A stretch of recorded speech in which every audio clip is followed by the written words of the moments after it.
Bien, bueno, vamos a comenzar con el último bloque del tema de losas.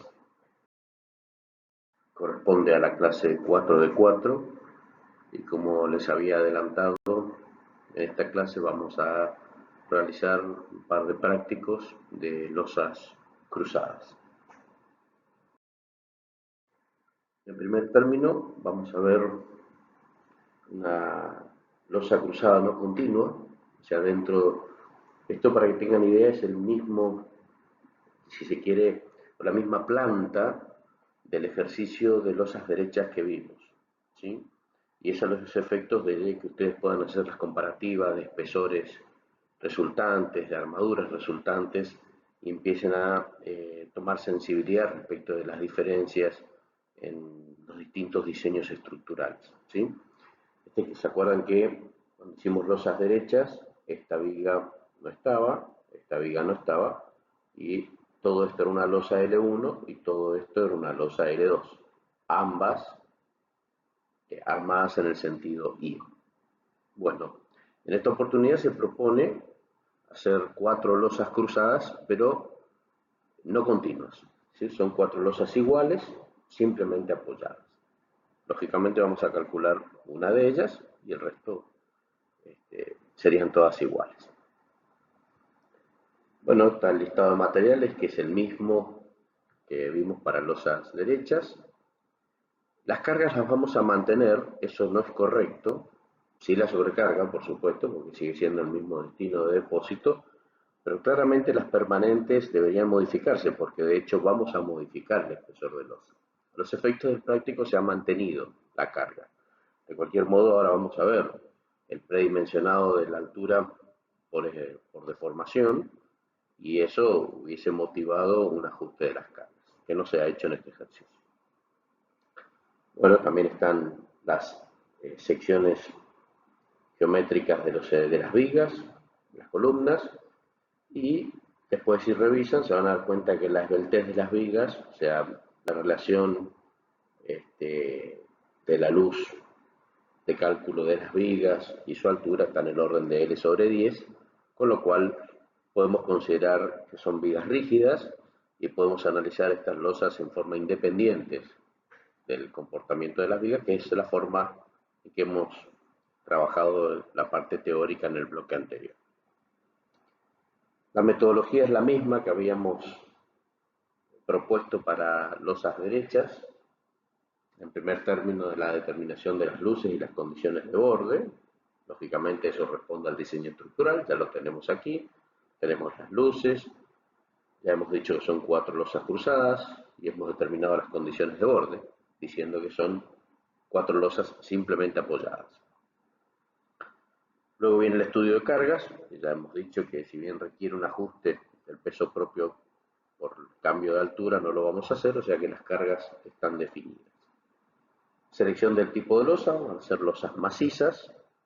Selección de materiales, ya lo hemos visto acá, hormigón de tensión característica 25 megapascales y acero de dureza natural con tensión de fluencia 420 megapascales. Bueno, y continuaremos ahora con el dimensionado y verificando si el H que vamos a adoptar pronto es correcto. Bueno, aquí vamos a usar esta tabla. Esta tabla está en los comentarios del reglamento CIRSOC 201, la tabla del apartado 9532. Bueno, algunos de ustedes ya deben haber visto esta tabla, porque con ella hemos trabajado en el trabajo práctico del edificio. Tenemos la condición de vínculo, son losas simplemente apoyadas, así que corresponde a este primer caso. Tenemos la relación de lados, ¿sí? L mayor sobre L menor, que en nuestro caso es 1,3, 4,43 dividido 3,43, 1,3. No tenemos mamposterías y tenemos una sobrecarga. Ojo con estas unidades que están en el reglamento, son incorrectas. Esto es 5 kN por metro cuadrado. Es decir que vamos a tener que interpolar entre beta 1 y beta 2 y el coeficiente que resulta es igual a 38.5. Con lo cual, la altura por deformación mínima corresponde a lo que dice acá abajo, la luz menor, 343 centímetros, dividido el factor gamma, 38.5 da 9 centímetros. Bien, es una altura mínima, se ha adoptado para este ejercicio, se han adoptado 11 centímetros. Bien, ustedes preguntarán si se puede adoptar 9, sí se puede adoptar 9, a lo mejor no hace falta ser tan exigente, como es un valor mínimo y ya suena un valor pequeño, 10 u 11 son valores razonables. Y aquí pueden ver la primera gran diferencia con las losas derechas que nos habían dado 14 centímetros de espesor mínimo por deformación. ¿Sí? Ya estamos bajando el espesor en un porcentaje importante, lo cual motivaría, algo que no hemos hecho, un ajuste en los valores de las cargas permanentes, por la corrección del peso propio de la losa. Bueno, las cargas, acá no hay necesidad de pensar en envolventes de sobrecarga, es una sola losa aislada, no está continua con ninguna, así que no hay que hacer movimiento ni juego de sobrecarga. Entonces la carga total última va a ser 1,2 de las cargas permanentes más 1,6 de las sobrecargas, y esto nos da 14 kilonewtons por metro cuadrado. Bueno, y aquí llega el momento de calcular las solicitaciones.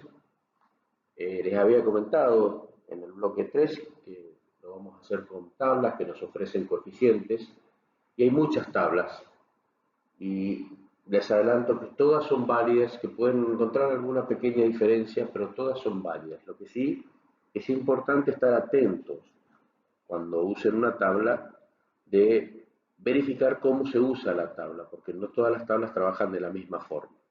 ¿De acuerdo? O sea, es suficiente con que tengan cuidado con eso y pueden usar cualquiera de las tablas disponibles.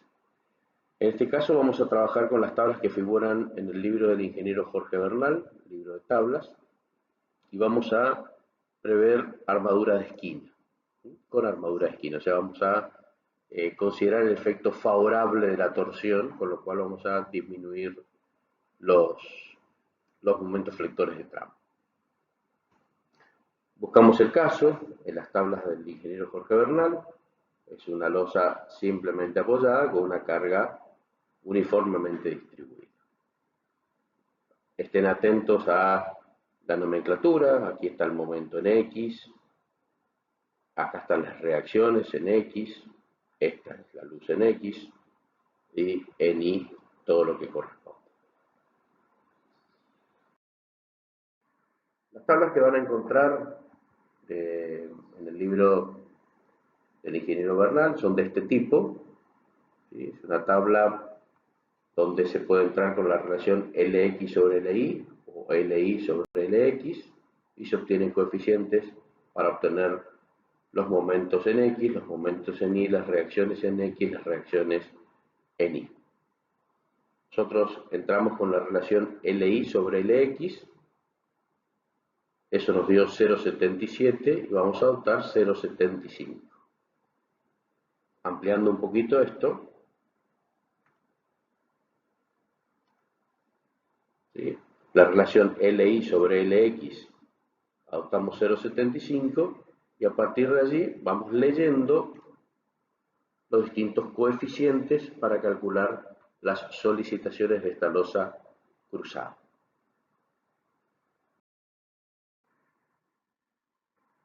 Aquí está el resumen de solicitaciones de coeficientes para la relación del lado 0,75, mx 31,45, mi 16,16, rx 2,48, ri 3,8. Y aquí viene lo que les decía, y esto lo tienen todas las tablas en algún lugar, que es la forma de usar la tabla. Aquí las tablas del ingeniero Bernal dicen que si la relación de lados Lx sobre Li es menor que 1, el momento es Q por Lx al cuadrado sobre el coeficiente, y la reacción total es Q por Lx al cuadrado sobre el coeficiente. El momento en kilonewton metro sobre metro, y la reacción es total, se restará luego dividirla por la longitud del lado. Sin embargo, si la relación de lados es Li sobre Lx menor que 1, el momento involucra Li y la reacción involucra Li. ¿Qué quiere decir esto? Que usando las tablas del libro del ingeniero Bernal, siempre van a calcular los momentos y las reacciones con la luz menor. Es eso lo que dicen estas relaciones. Siempre van a trabajar con la luz menor. Bueno, tenemos entonces nuestra losa, tenemos nuestra Lx 4,43, tenemos nuestra Li 3,43 metros, tenemos el esquema de los momentos y de las reacciones de las tablas del ingeniero Bernal y procedemos a calcular las solicitaciones. Como claramente Li es menor que Lx, nosotros vamos a usar en todas nuestras fórmulas la L mínima, la Li que es 3,43. Entonces el momento en X va a ser la carga Q total, 14 kN por metro cuadrado, por L mínimo, no importa si es Mx o Mi, por L mínimo, o sea 343 al cuadrado, dividido el coeficiente Mx, 31,45. Eso resulta en un momento en X de 5,24 kN sobre metro. El momento en Y va a ser la carga total, nuevamente por L mínimo al cuadrado, dividido el coeficiente MI, 16,16, lo cual nos da un momento en Y de 10,19 kN sobre metro. Yendo a las reacciones, la reacción total en X, nuevamente es Q, nuevamente es L mínimo al cuadrado, y viene el coeficiente Rx de la reacción en X, 2,48. Nos da una reacción total en X de 66,41 kN. Si la queremos distribuir, que de hecho la necesitamos distribuir para luego tener las cargas sobre vigas, la reacción X distribuida en el apoyo va a ser la Rx total, es decir, los 66,41 kN dividido la longitud en X, los 4,43 metros. Y eso nos da la reacción en X distribuida, 14,99 kN por metro. Lo mismo hacemos en Y, la reacción en Y va a ser siempre la carga total, siempre la luz mínima al cuadrado, y ahora el coeficiente RI 3,8.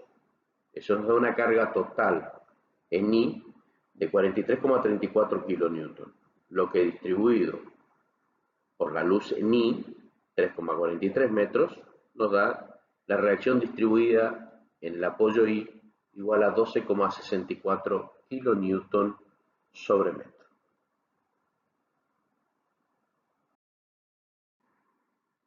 Bueno, tenemos las solicitaciones.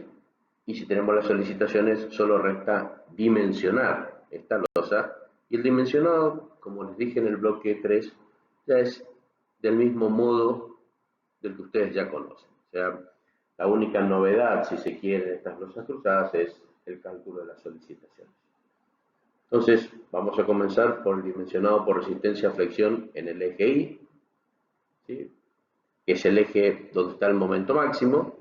Le daremos a ese eje el mayor brazo de palanca, tomando un recubrimiento de 20 milímetros. Entonces el brazo de palanca 1 va a ser el espesor total de la losa, que hemos definido en 11 centímetros, menos el recubrimiento, 2 centímetros, menos medio diámetro. Yo les había dicho ya que en losas, en esta instancia que todavía no conocemos el hierro, es correcto asumir un hierro de 10 milímetros, entonces la mitad es 0,5 centímetros. Con lo cual, el brazo de palanca D en la dirección Y va a ser de 8,5 centímetros y claramente en la otra dirección, que el hierro va a ir arriba, hay que restarle un diámetro más, va a ser 7,5 centímetros.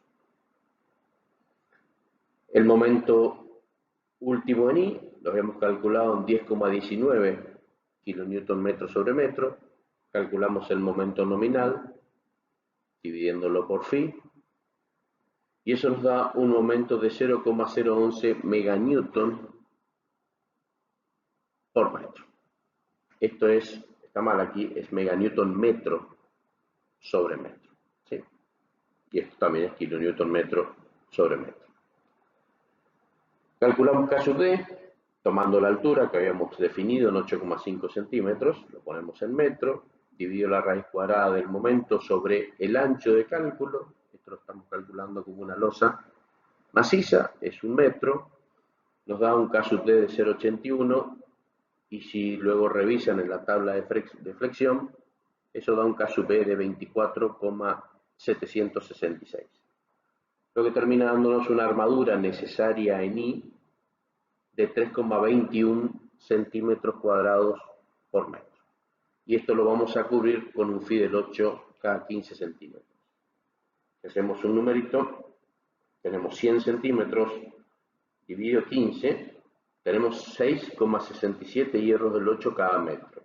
Por 0,5, que es la sección del hierro del 8, tenemos 3,33 centímetros cuadrados por metro, nos ofrece esta armadura contra los 3,21 centímetros cuadrados por metro necesarios.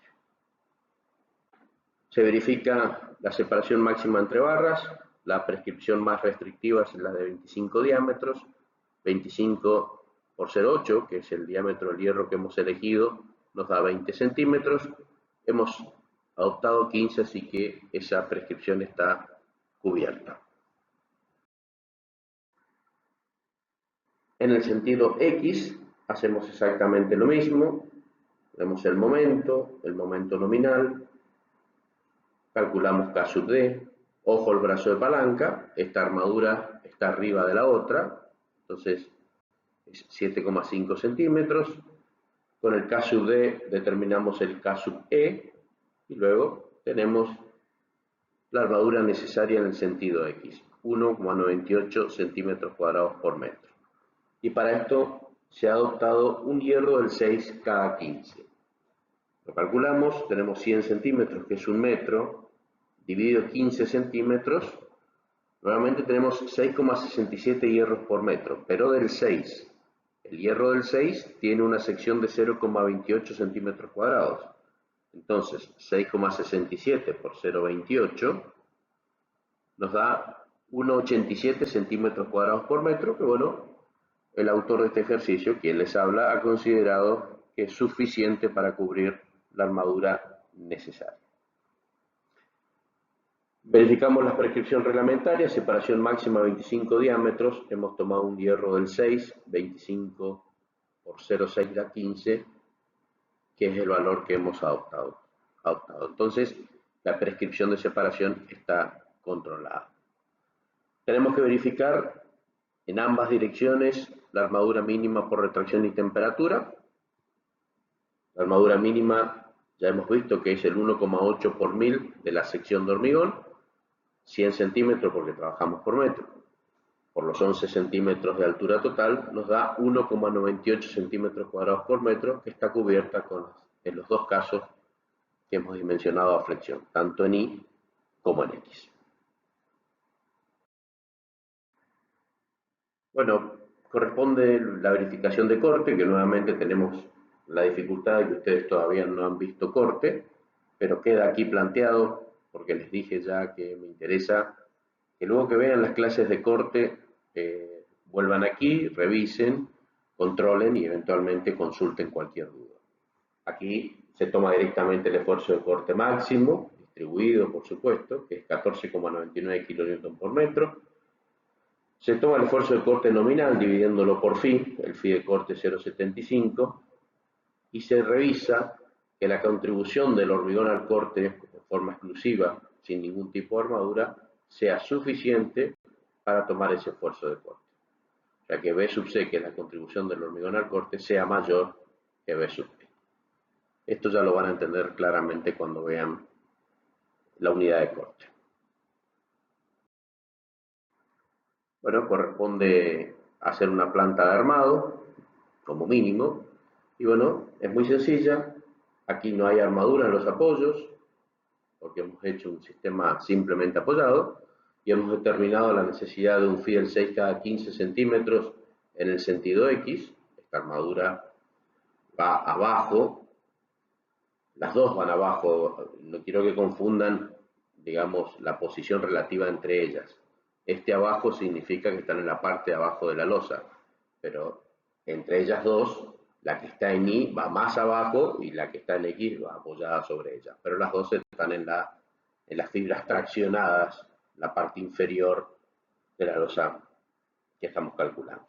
Entonces en X, un phi del 6 cada 15 y en Y, un phi del 8 cada 15. Bien, aquí deberíamos empezar con el segundo ejercicio, pero bueno, acá es el momento donde normalmente en las clases yo espero que alguien me haga una observación respecto al ejercicio anterior de que algo estaba faltando. Y lo que estaba faltando en el ejercicio anterior, si revisan, cuando empezamos el ejercicio, cuando empezamos a calcular las solicitaciones, dijimos que lo hacíamos con armadura de esquina.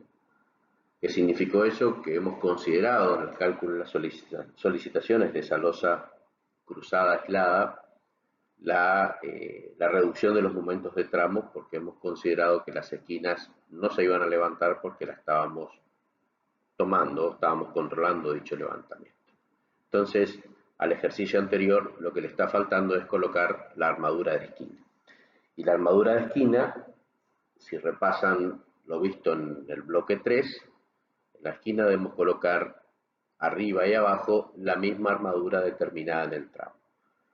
Como habrán visto que la armadura del tramo no la hemos doblado, hemos ido directo, recto hacia los apoyos, quiere decir que en las esquinas, en la parte de abajo, ya tenemos la armadura necesaria para ese fenómeno de levantamiento de esquina. Nos quedaría agregar en las 4 esquinas, en la parte de arriba, una parrilla, en cada una de ellas, que tenga la misma armadura del tramo.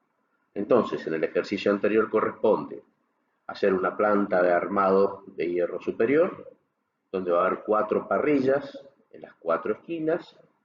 Esas parrillas van a ser de un phi del 6 cada 15 en Y y un phi del 8, perdón, un phi del 6 cada 15 en X y un phi del 8 cada 15 en Y, con una dimensión, con un lado igual a un quinto de la luz mayor. Eso da a 0,89 metros, o sea, pueden hacer 4 parrillas de 1 metro por 1 metro, con esa armadura, esa misma armadura del tramo, y se coloca en la parte superior de las 4 esquinas.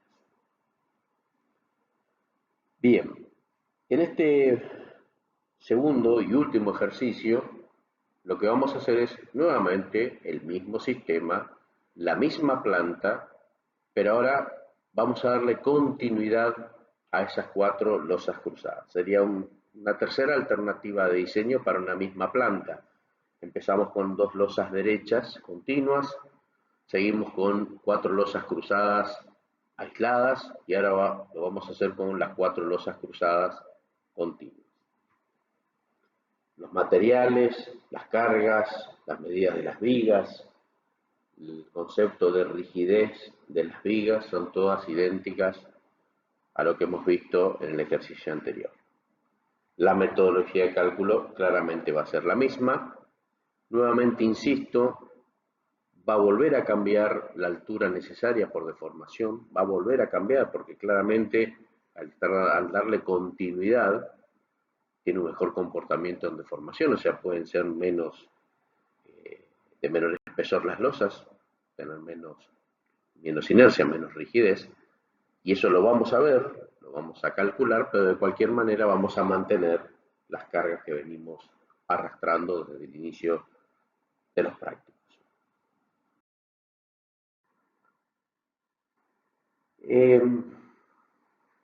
Cuando se quiere hacer un sistema de losas cruzadas continuas y además se pretende hacer un juego o una envolvente de sobrecarga, es decir, esa consideración que hicimos en las losas derechas continuas, qué pasaba si la sobrecarga estaba en una losa y en la otra no. Entonces comenzamos a dar cuenta de que si la carga está en todo el sistema se producen esfuerzos de corte máximos y momentos de apoyo máximos. pero no precisamente son la peor situación o representan la peor situación para los tramos. En los tramos, las peores situaciones se dan cuando las sobrecargas están en algunos y en otros no. El método vamos a usar para ese estudio o esa evaluación de la envolvente de sobrecarga, vamos a usar un método simplificado, un método de damero que se denomina, que considera la envolvente de sobrecarga. Fíjense que este es un damero, es un sistema de 9 losas cruzadas, ¿sí? Veamos un caso A, donde las sobrecargas, por ejemplo, están en las zonas rayadas, ¿sí? Entonces, si hacemos un corte, por ejemplo por aquí, cortando las losas del centro, y distinguimos lo que son las cargas permanentes D y la sobrecarga L, vemos que las cargas permanentes claramente van a estar en las tres losas. Las cargas permanentes no tienen envolvente. Y esta es la elástica que le corresponde a ese sistema. Fíjense que es una elástica, como están compensadas las cargas en los tramos, es una elástica claramente de un empotramiento. Por el contrario, si nos fijamos en la sobrecarga y la sobrecarga solamente está en la losa central, la elástica será este tipo. Y claramente la elástica representa un sistema articulado. Veamos otro caso. Cambiemos las sobrecargas de posición. Pongamos las sobrecargas en estos lugares y cortemos por el mismo lugar. Nuevamente, si nos concentramos en las cargas permanentes, la elástica va a ser de tipo empotramiento. Fíjense cómo son las zonas de apoyo. Es una elástica de empotramiento. Por el contrario, si nos concentramos en las sobrecargas, la elástica claramente es de un sistema articulado. Y por último, un caso C, donde ponemos la sobrecarga en todo el sistema, claramente no hay necesidad de aislar una carga de la otra, tenemos las cargas permanentes más las sobrecargas en todo el sistema y la elástica es del tipo de empotramiento. En base a ello, lo que propone el método simplificado es lo siguiente. Es un método que se puede aplicar cuando la relación de luces, o sea, la luz menor es mayor o igual a 0,8 de la luz mayor, ¿sí? Hasta esa relación se puede usar el método. ¿Qué dice el método? Vamos a dividir la carga total en dos valores de Q. O sea, la carga total Q, suponiendo que Q es igual a D más L, o sea, cargas permanentes más sobrecarga, ese valor Q lo vamos a dividir en Q1 y en Q2. La Q1 va a ser la carga permanente más el 50% de la sobrecarga. Y la Q2 va a ser el 50% restante de la sobrecarga. Con la Q1 vamos a calcular las solicitaciones como placas aisladas con empotramiento perfecto, o sea, sus condiciones de borde reales. Estas losas, estamos viendo nosotros, tienen dos lados continuos. Vamos a considerar esos dos lados con empotramiento perfecto. ¿Con qué carga? Con las cargas permanentes más el 50% de la sobrecarga. Estamos calculando los momentos de tramo. Al mismo tiempo, vamos a calcular con la Q2, o sea, con el 50% de la sobrecarga, las solicitaciones como placas aisladas simplemente apoyadas, o sea, en condición articuladas. Los momentos que resulten de esto se van a sumar a los momentos que resulten de esto y con ellos vamos a tener los momentos finales de tramo. De esta forma estamos considerando la envolvente de sobrecarga en forma aproximada.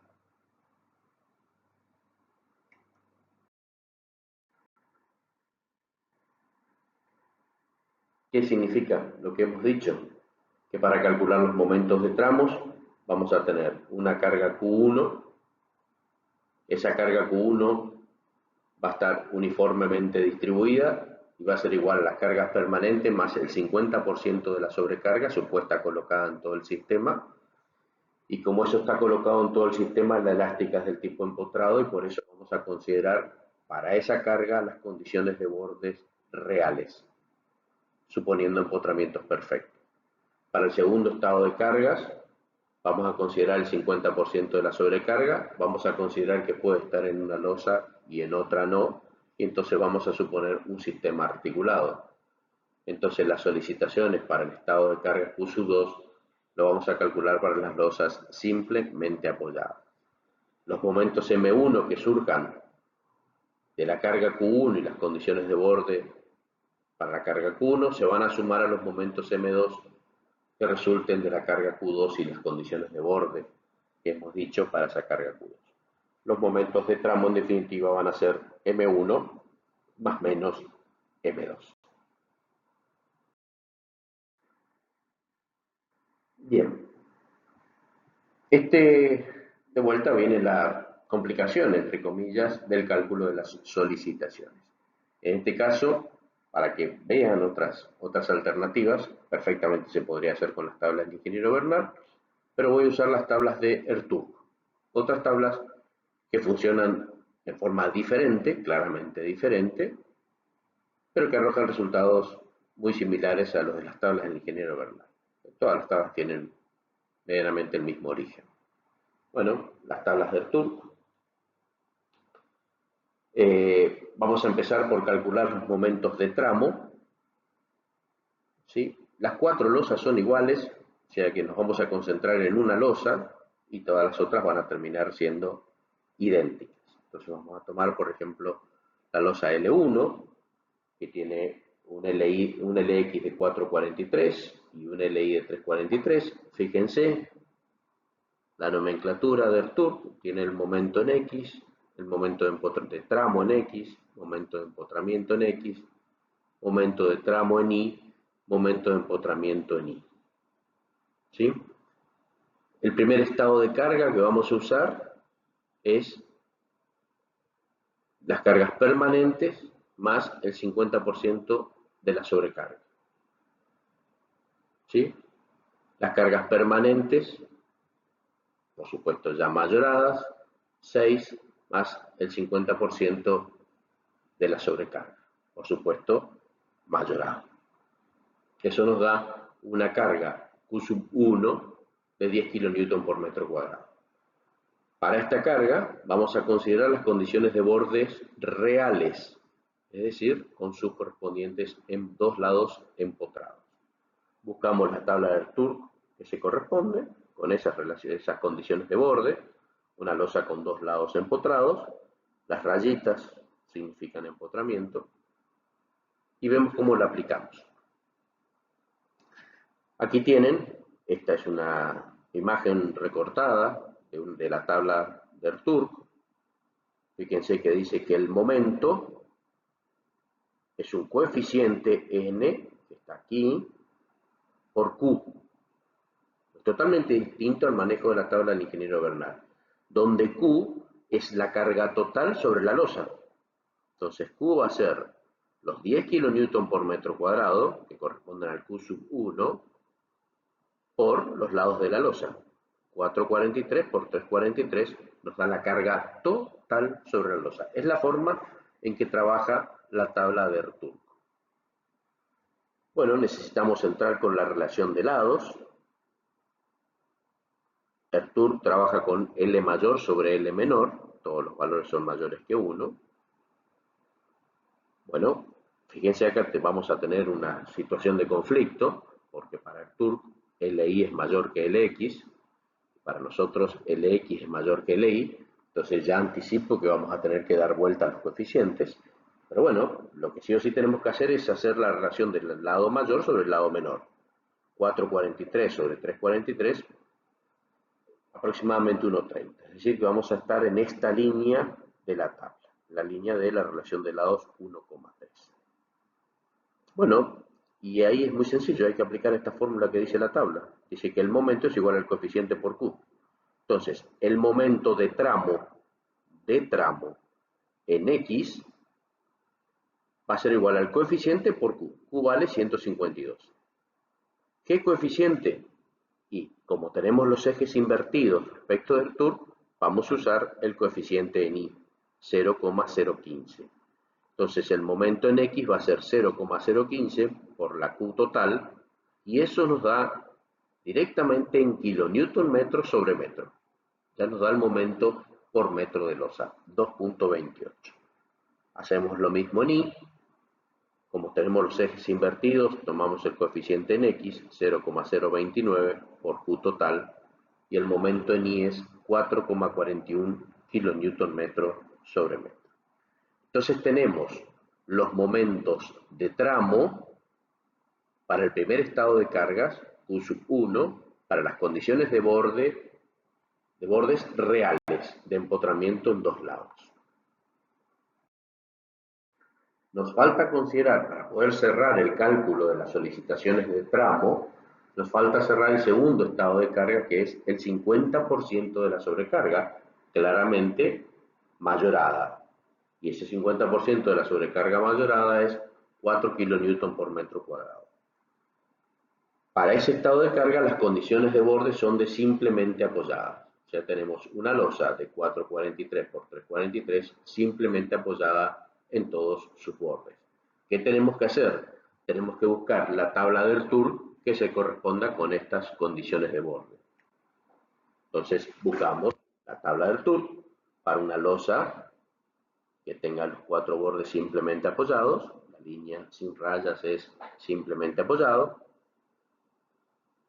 Nuevamente la relación de lados, nuevamente estamos con los ejes invertidos respecto al TUR, nuevamente tenemos que calcular Q, porque M sigue siendo el factor N por Q, y bueno, y podemos calcular los momentos de tramo en X, que va a ser el coeficiente en Y, porque tenemos los ejes invertidos, 0,0249 por Q, donde Q es la carga que estamos usando para esta etapa por los lados de la losa, 60,8, y eso nos da 1,51 kN sobre metro. Podemos hacer lo propio en Y, el momento en Y va a ser el factor en X, por lo ya explicado, 0,0459 por, acá está mal copiado, pero el resultado es correcto, esto quedó de la hoja anterior, es 60,8, disculpen, y da 2,79 kN sobre metro. Entonces tenemos los momentos de tramos para los dos estados de carga que habíamos previsto en el método simplificado de Damero. ¿Qué tenemos que hacer? Sumarlos. Entonces, los momentos máximos de tramos van a ser la suma de los momentos en X que hemos calculado para el Q1 y para el Q2 y los momentos en Y que hemos calculado para Q1 y Q2. Con lo cual tenemos los momentos máximos finales de tramo de la losa L1 que van a ser iguales en este caso a la L2, a la L3 y a la L4. El autor del ejercicio se toma el trabajo de calcular los mínimos porque claramente en el caso del estado de cargas de la sobrecarga, que está en una losa y en otra no, se pueden dar momentos negativos, con lo cual calcula también el mínimo, que sería la resta de los momentos, y solamente verifica de que no haya un resultado negativo. Si son todos positivos, seguimos trabajando con los máximos. Si hubiese una situación de un resultado negativo, significaría que podemos tener una situación de tracción arriba en alguna losa que deberíamos considerar.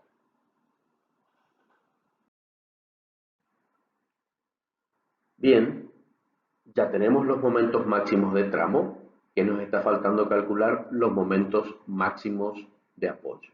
Para calcular los momentos máximos de apoyo, habíamos dicho que se coloca la carga total, es decir, toda la carga permanente más toda la sobrecarga distribuida en todas las losas, esa es la peor situación, y esa carga mayorada es de 14 kN por metro cuadrado.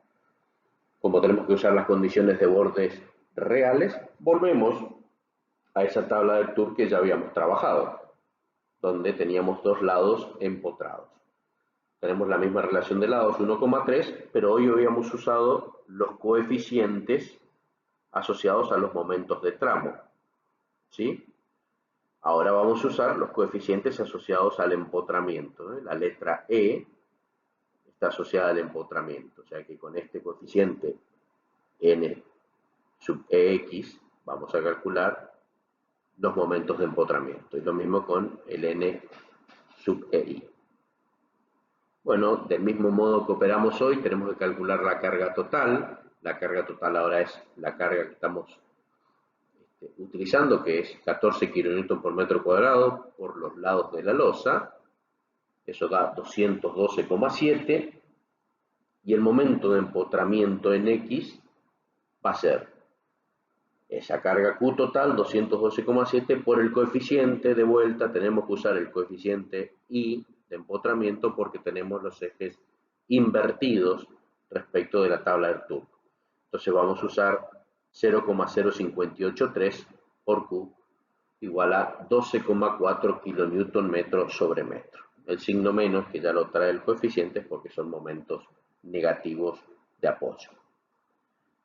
Del mismo modo, para calcular el momento de empotramiento en I, vamos a usar el coeficiente E sub X, 0,0706, por Q total, y nos da un momento negativo en el apoyo, en el lado de MI, de 15 kN sobre metro.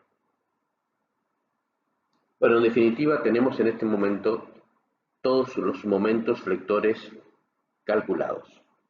Los máximos de tramo, que ya han tenido en cuenta la envolvente de sobrecarga, lo hemos calculado a través del método simplificado de Damero, y los momentos máximos de apoyo. Para terminar el complejo de solicitaciones y luego pasar al dimensionado, que es la parte sencilla de todo esto, nos faltaría calcular los esfuerzos de corte de estas losas, que en definitiva se traducen como reacciones sobre nuestras vigas. Bien, los esfuerzos de corte se calculan con las cargas totales, es decir, con 14 kN por metro cuadrado, del mismo modo que los momentos de apoyo representan la peor situación. Entonces vamos a emplear nuevamente la misma tabla de Ertug, que tiene dos lados empotrados, nada más que vamos a concentrarnos en los coeficientes vinculados a corte. Acá vamos a tener que tener un poquito de cuidado, de atención, porque no solo tenemos los ejes invertidos, sino que el autor del ejercicio cruzó también algún código. Aquí ya lo vamos a ver con tranquilidad. Entonces, fíjense que el Ertug dice que el esfuerzo de corte total va a ser un coeficiente gamma, aquí tenemos todos los gammas, por la carga total Q. ¿Sí? Ya sabemos que la carga total Q, para el caso en que esté toda la carga de 14 kN por metro cuadrado, es de 212,7, que es 14 kN por metro cuadrado por los lados de la losa. Bien, entonces, ¿qué tenemos que hacer? Y tenemos que calcular la reacción X1, la reacción X2, la reacción I2 y la reacción I1. ¿Sí? Que nos va a dar reacciones totales, que luego tendremos que dividir por los lados correspondientes y tener las reacciones distribuidas en forma semejante a lo que hicimos en el ejercicio anterior. Entonces, veamos, la relación de lados sabemos que es 1,3, y aquí lo que no tenemos que hacer, o tenemos que tratar de no hacer, es confundirnos con qué coeficiente vamos a adoptar. Entonces, vamos a tratar de calcular Qx1, que aquí Qx1 es en el eje X el lado no empotrado. ¿De acuerdo? Como tenemos los ejes invertidos, por lo pronto vamos a tener que usar los coeficientes I, ¿no es cierto?, de Ertug, por lo pronto. Entonces, vamos a ver en Ertug el coeficiente I del lado no empotrado es el I2. Entonces, vamos a usar el coeficiente gamma I2, que es 0,141. 0,141 por Q nos da la carga total, o la reacción total sobre este lado, X1. Vamos a ver qué ocurre con X2. X2, claramente, por tener los ejes invertidos, va a ser un coeficiente gamma I para el turco. El I de empotramiento. Y el I de empotramiento es el I1. Entonces, fíjense, acá está QI1 en el empotramiento. Entonces vamos a usar el coeficiente gamma I1, 0,244. 0,244 por Q total, 51,9 kilonewton. Veamos qué pasa con QI1. Para nuestro ejercicio, QI1 es esto que está aquí. Ya sabemos que tenemos los ejes invertidos, vamos a usar un coeficiente X. ¿Qué coeficiente X? El coeficiente X del empotramiento. El coeficiente X del empotramiento es el X1. Entonces vamos a tomar el X1, 0,39. 0,39 por Q total, 83 kilonewton de carga total sobre ese lado.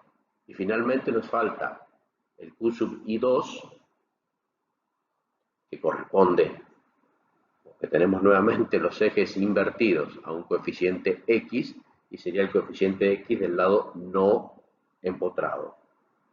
¿Sí? Sería el coeficiente X2. Y el coeficiente X2 vale 0,225. 0,225 por la carga total, 47,8 kilonewton. Bien, tenemos las cargas totales. Las cargas totales serían la integración de estas figuras, que fueron las figuras que vimos, ¿se acuerdan cuando vimos la teoría de losas cruzadas? El bloque anterior, yo les había comentado que una forma era trazar estos gráficos, ¿sí? De hecho, ustedes lo pueden hacer. Lo que estas tablas vienen a hacer es a intentar simplificarles la vida. Les están dando ya el total de este trapecio, el total de este triángulo y así sucesivamente. Pero lo podrían calcular de cualquier otra manera. Pero tenemos el valor total, resta dividir por la longitud de cada lado para tener la carga distribuida, que es la que necesitamos. Tanto para verificar oportunamente al corte, como para cargar las vigas y seguir con el cálculo de una estructura. Bien, entonces, suponiendo que las reacciones se reparten uniformemente, podemos hacer esa suposición, vamos a tener una Q última en X1, que va a ser Q total X1, 30 kilonewton, dividido 343, que es la longitud del lado. Nos da un Q último X1 de 8,75 kilonewton sobre metro. Para X2 va a ser el Q total en X2, 51,9, dividido la longitud del lado, 343. Lo propio hacemos con los valores en Y. Y finalmente tenemos las 4 reacciones linealmente distribuidas de nuestra losa cruzada.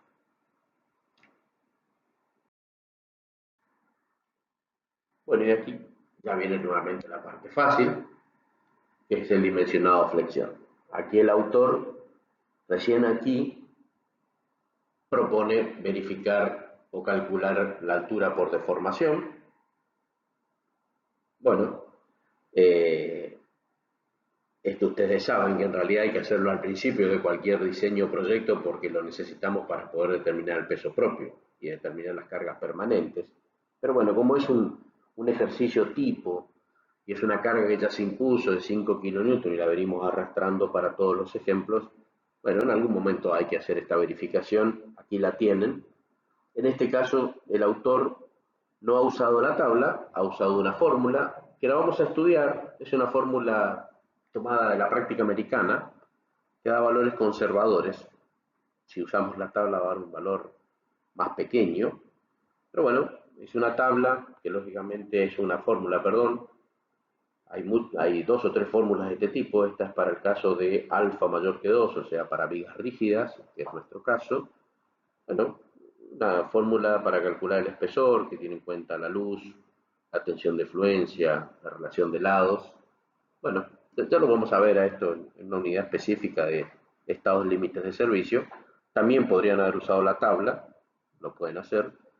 Bueno, les da una altura como mínimo de 10 centímetros y una prescripción de 9, y el autor vuelve a adoptar 11 centímetros. ¿Sí? Claramente Si ustedes lo hacen por la tabla van a encontrar un valor inclusive menor al que vimos hoy en las losas cruzadas aisladas, ¿sí? Porque en la medida que aumentamos las condiciones de borde o la hiperestaticidad, las deformaciones van disminuyendo. Bueno, se adopta un recubrimiento de 20 milímetros, con lo cual nuevamente tenemos un D1 de 8,5 centímetros, que resulta de la altura total, menos el recubrimiento, menos medio diámetro, y una altura útil en la otra dirección, a la cual hay que restarle a la primera un diámetro, 7,5 centímetros. Bueno, acá les muestro qué hubiera pasado si usábamos las tablas. Yo les dije que el uso de la fórmula de la práctica americana es un tanto conservador. Fíjense aquí, hoy habíamos calculado con la situación de simplemente apoyada, en el ejercicio 1 de este bloque, y hemos llegado a una altura de 9 centímetros, porque el factor había sido 38,5. Bueno, claramente ahora las condiciones de borde son otras, son losas continuas, o sea, hay dos lados con empotramiento, el coeficiente cambia, pasa a ser 42,9 y la altura sigue bajando, o sea, la altura necesaria mínima sería de 8 centímetros. Bueno, se vuelve a adoptar 11 centímetros por una cuestión de criterio. Pero un poco sirve para que ustedes vayan viendo cómo en la medida que uno va generando las dos direcciones de armado o generando mayores condiciones de borde, las alturas por deformación claramente se van reduciendo. Bien, ya tenemos las solicitaciones, tenemos momentos flectores máximos de tramo, tenemos momentos flectores máximos de apoyo, tenemos los esfuerzos de corte. Quiere decir que solo resta dimensionar esta losa.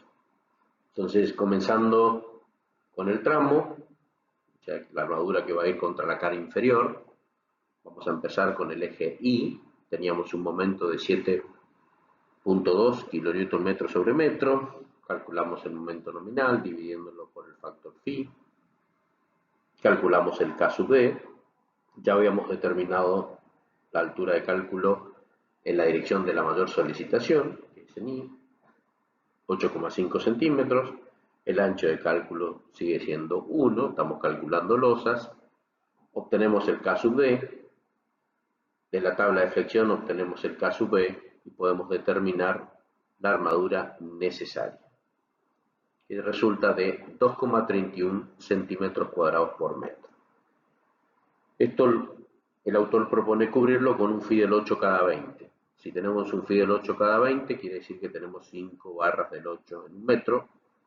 La sección del hierro del 8 es 0,5 centímetros cuadrados.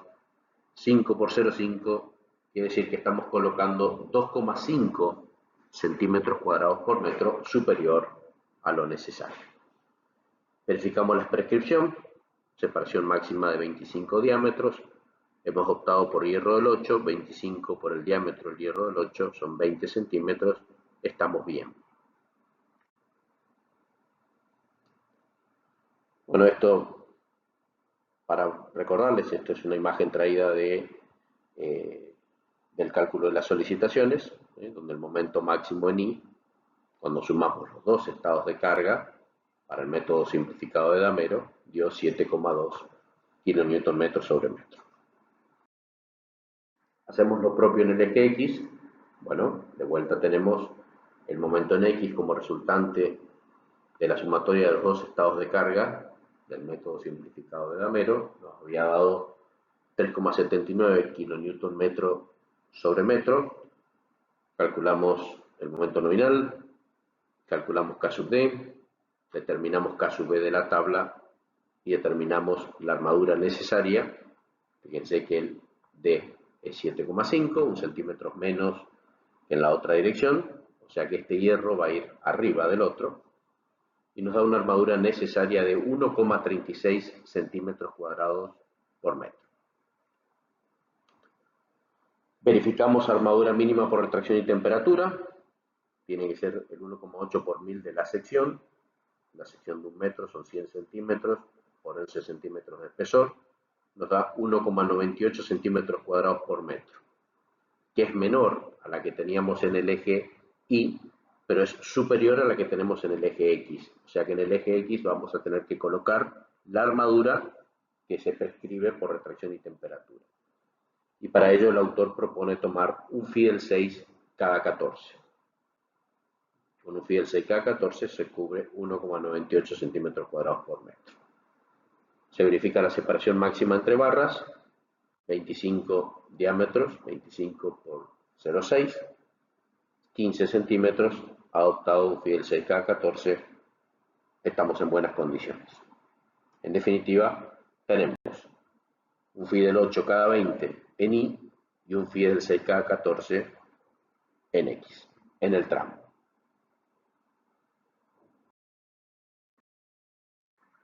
Entonces ya estaríamos en condiciones de trazar la primera planta de armado, la planta de armado de la armadura inferior, los detalles de armado de la armadura inferior.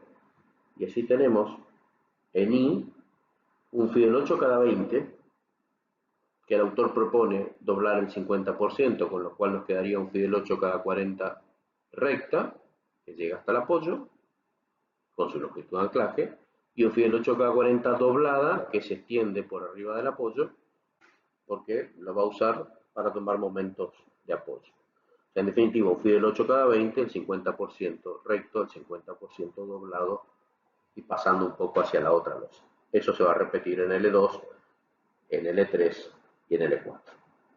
Y en el sentido X tenemos un Fidel 6 cada 14 y con el mismo criterio el 50% doblado. Quiere decir que un Fidel 6 cada 28 queda recta y un Fidel 6 cada 28 se va a doblar, va a pasar la cara superior para tomar momentos de apoyo.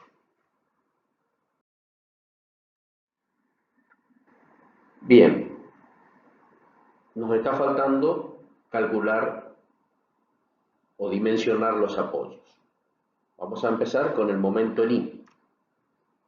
¿Sí? El momento en Y es ese que habíamos visto entre la losa L1 y la L3, que tenía un valor de 15 kN sobre metro. Calculamos el momento nominal, dividiéndolo por el factor phi. Calculamos K sub D, el D para el eje Y, que siempre estamos usando el mayor, y así tenemos que colocarlo en obra. Esta armadura va arriba, claramente. El ancho de cálculo 1 metro, determinamos K sub D, de tabla de flexión tomamos el K sub E y calculamos la armadura necesaria de apoyo en Y, que nos da 4,97 centímetros cuadrados por metro.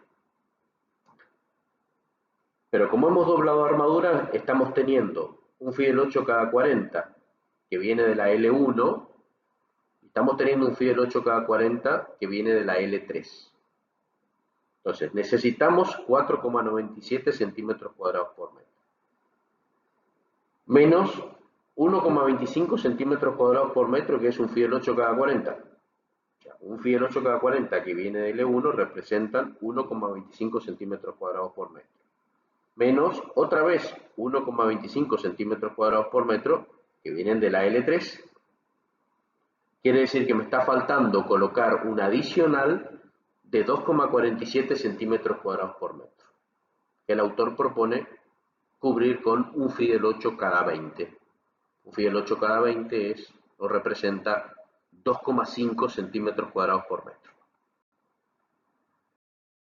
En el eje X, entre las losas L1 y L2, y lógicamente entre L3 y L4, el momento es de 12,4 kN metro sobre metro. Calculamos el momento nominal dividiéndolo por el factor phi, calculamos K sub D. Con el K sub D de la tabla de flexión determinamos K sub E. Con el K sub E calculamos la armadura necesaria, que resulta de 4,06 centímetros cuadrados por metro. Aquí estoy viendo un error. Fíjense que también en el eje X se ha usado la misma altura. Aunque no habría problema porque en estos casos no se cruzan las armaduras. Perdón. es correcto, se puede tomar la misma altura. Entonces, la armadura necesaria es 4,06 centímetros cuadrados por metro. Debemos recordar que estamos teniendo un fiel 6K28 que viene doblado de L1 y estamos teniendo un fiel 6K28 que viene doblado de L2. Entonces, necesitamos 4,06 centímetros cuadrados por metro menos 1 centímetro cuadrado, que es lo que corresponde a un fiel 6K28, menos otro centímetro cuadrado por metro, que es lo que corresponde otra vez a un fiel 6K28 de una losa y de la otra. Es decir, que necesitamos un adicional en el apoyo entre losas L1 y L2 de 2,06 centímetros cuadrados por metro, que el autor del ejercicio propone cubrir con un Fidel 6 cada 14 centímetros. En definitiva, tenemos que hacer una planta de armado, de armadura superior o de adicionales de apoyo. ¿Sí? Porque si bien vamos a tener las barras dobladas que ya indicamos en el otro plano, aquí necesitamos colocar los adicionales. Y esos adicionales son, en el sentido I, o sea, entre L1 y L3 y L2 y L4, lo que habíamos visto, un Fidel 8 cada 20 centímetros, que se adicionan a las barras dobladas de los tramos. Y en el eje X, un Fidel 6 cada 14 centímetros, que se adicionan a las barras dobladas de los tramos en el sentido X. Finalmente queda la verificación al corte. Bueno, nuevamente les pido que cuando vean el tema corte lo vuelvan por aquí y lo vean. Tenemos el esfuerzo de corte máximo. Se calcula el esfuerzo de corte nominal dividiéndolo por phi, que para corte 0,75. Se calcula la contribución del hormigón, exclusivamente del hormigón al corte, a través de una fórmula que ya se les va a explicar oportunamente. Y bueno, se verifica que B sub C sea mayor que B sub N. Es decir, que el hormigón por sí mismo sea capaz de tomar el esfuerzo de corte. Bueno, con esto hemos terminado el tema de losas, tanto en sus aspectos teóricos como prácticos. Hasta luego.